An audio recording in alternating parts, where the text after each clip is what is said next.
sex and they're making out on the way up to the stairs. But the chase scenes with the ghosts are great. You know, when she runs out of the classroom, she's like, "What the hell's wrong with her?" And it's like, "Ellie, what's wrong?" It's like, "No, I have to start over again." And I like the teacher in that. She's like, "No, I have to start over again. It's a mess." It's like, "No, you're doing great." You know. And then she like the scene where she shows up late for class. She's like, "Sorry, Ellie. Ellie's my name." Sorry. It's like, "What was the question?" It's like, "Oh, are you present?" Yeah. You know, you feel bad for a character and all those kind of moments, but another thing is the original music in this is great, and the soundtrack, similar to Baby Driver, there's a massive fucking soundtrack in this film. The 60s songs, they'd be great shots of her putting the different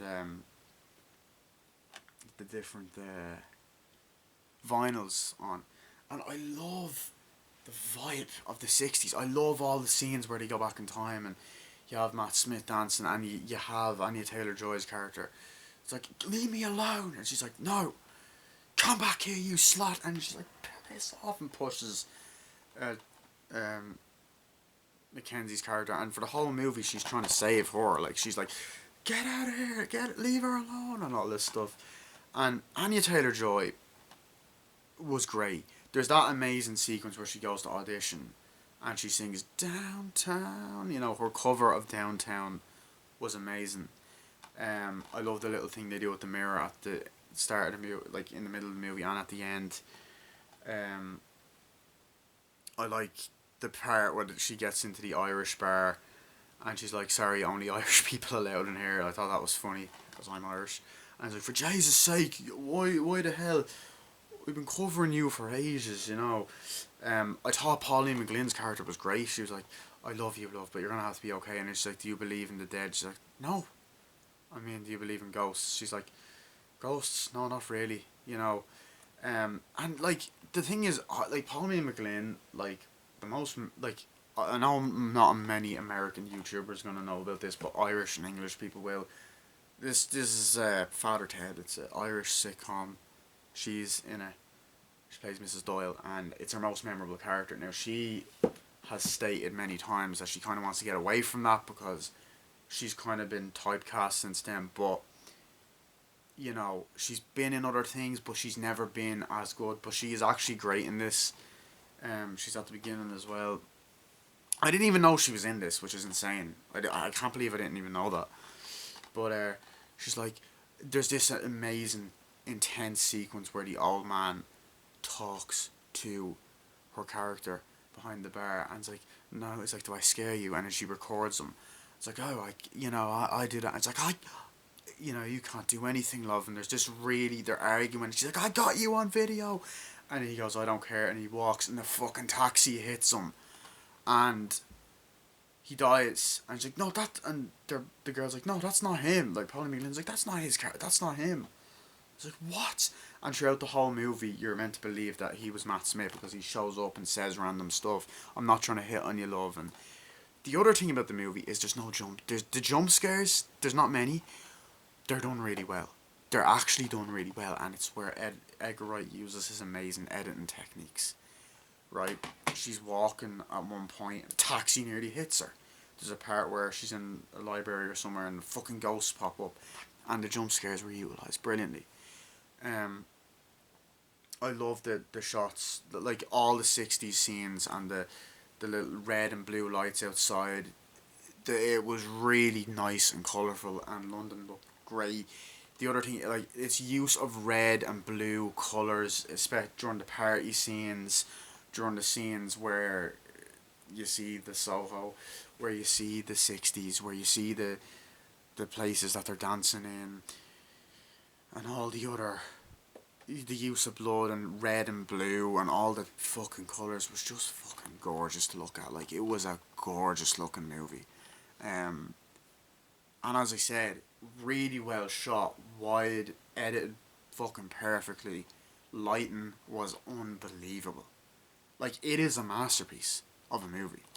Um, every actor done great. Like, Anya Taylor-Joy, brilliant. I love the part where they're like, "You're gonna have to do the. Oh, you're gonna have to please me in this," and she's like, "No, fuck this. I don't want this.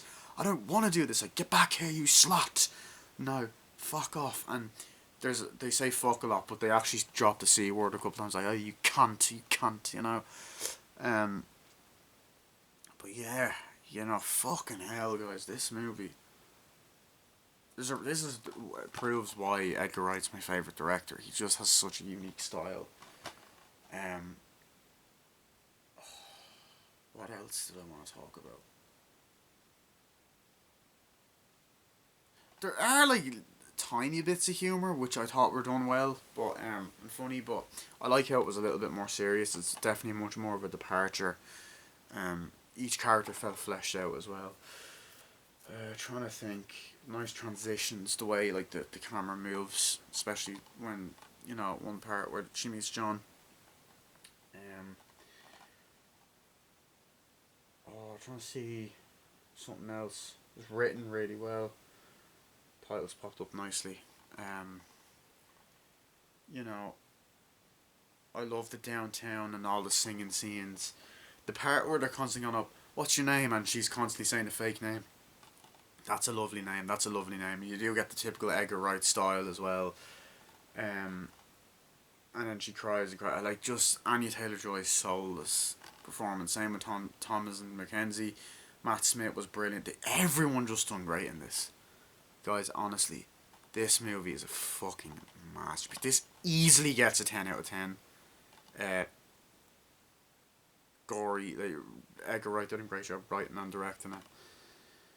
Oh, dude, I honestly can't stop talking about this movie. I was blown away by it. Like, I fucking love this movie. Um, great quality and sound on the Blu-ray. I watched it in the sitting room, sound bar on, amazing quality. So that's my movie review, really. Um, here's the front, spine, back. I know Thomas and Mackenzie was in Jojo Rabbit as well, and she done a great English accent in this because she's actually from New Zealand. So yeah, and like honestly, there's a lot of moments in this movie where Anya Taylor-Joy actually did look like Princess Peach, like because from the drawings and some of the dresses, which is great because she's actually voicing her in the upcoming Mario movie. So yeah, but overall, guys, love this movie. Check this out if you haven't seen it. Edgar Wright, you know, he's an amazing director. I don't know if this is my new favorite movie of his. Dude, I honestly can't decide. All of his movies are so fucking great. Um, I believe Baby Driver 2 is his next movie, which is crazy because he never does sequels. Um, and you kind of get that sense of, oh, I'm proud of you and you're amazing at the end. You're like, they're all hugging, and then she sees the reflection in the mirror, and you think it's going to set up a sequel, but it doesn't. It just goes, oh, it's like, oh, thank God. Like, because his movies do work as one and done. I think Baby Driver 2 is unnecessary, but I do hope, want to see it. Yeah, I love this movie. That's all to say. So that was my movie review on Last Night in Soho. It came out in 2021. I will see you guys later, and